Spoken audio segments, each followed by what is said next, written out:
मैं आपको कुछ क्रमवार बता देती हूँ जिन चीज़ों पर हमने अपना ऑब्जेक्शन वहाँ पे दर्ज किया है। कुछ चीज़ें जैसे सलमान सर ने कहा उस पर एक्शन हुआ है, कुछ चीज़ों पर हमने एक्शन की गुहार करी है। एक निहायत ही भ्रमित करने वाला वीडियो चला रही है भारतीय जनता पार्टी अपने ऑफिशियल हैंडल से।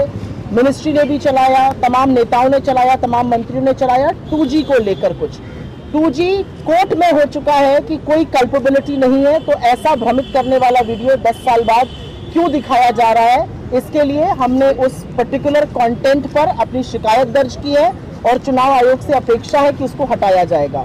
दूसरा, एक भ्रमित करने वाला वीडियो चलाया गया जो कि मोदी जी ने वॉर रुकवा दी, जिसका फैक्ट चेक खुद मोदी जी की सरकार MEA ने ही कर दिया था।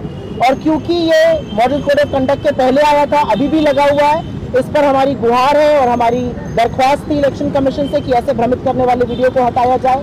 एक और भ्रमित करने वाला वीडियो चलाया गया था जिस पर आर्मी को यूज करते हुए दिखाया गया था। आर्मी का यूज पूरी तरह से प्रतिबंधित है, मॉडल कोड ऑफ कंडक्ट लग चुका है। उस वीडियो को हटाने की हमने दरख्वास्त करी है और कैसे उसको अप्रूवल भी मिला, इस पर भी कुछ प्रश्न उठाए हैं। जिस पर सलमान सर ने जिसका जिक्र किया, जो व्हाट्सएप के माध्यम से प्रधानमंत्री कुछ एक चिट्ठी भेज रहे थे लोगों को, उस पर ऑलरेडी कार्रवाई हो गई है।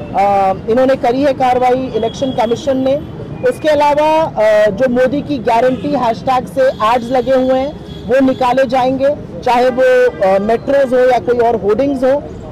इसके अलावा एक ऑब्सीन पोस्ट, एक निहायत ही ऑब्सीन पोस्ट जो बीजेपी की कुछ राज्य सरकारों ने, जिसमें से ओडिशा है, वो करी, उस पर वो नाराजगी भी जताई इलेक्शन कमीशन ने वो पिक्चर देखते ही। उस पर भी हमने कार्रवाई करने को कहा है। ब्लेटेंट यूज, जिस तरह से रिलीजन का, रिलीजियस चीज़ों का बार बार भ्रमित करने के लिए, बार बार कटाक्ष करने के लिए जिस तरह से प्रधानमंत्री खुद कर रहे हैं, उस पर हमने बोला।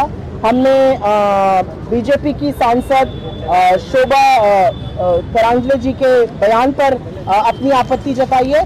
तो ऐसे करीब 9 आइटम थे जिस पर हमने अपनी आपत्ति जताई। कुछ आइटम्स जिस पे इलेक्शन कमीशन ने एक्शन ले लिया है और कुछ पर हमें पूरी आशा है कि क्योंकि model code of conduct kick in हो गया है और एक लेवल प्लेइंग फील्ड के चलते भ्रमित करने वाले ऐड, पूरा फेक न्यूज, पूरी तरह से जो झूठ फैलाया जा रहा है, वो कमीशन खुद उसको स्वतः संज्ञान लेकर उस पर एक्शन करेगा।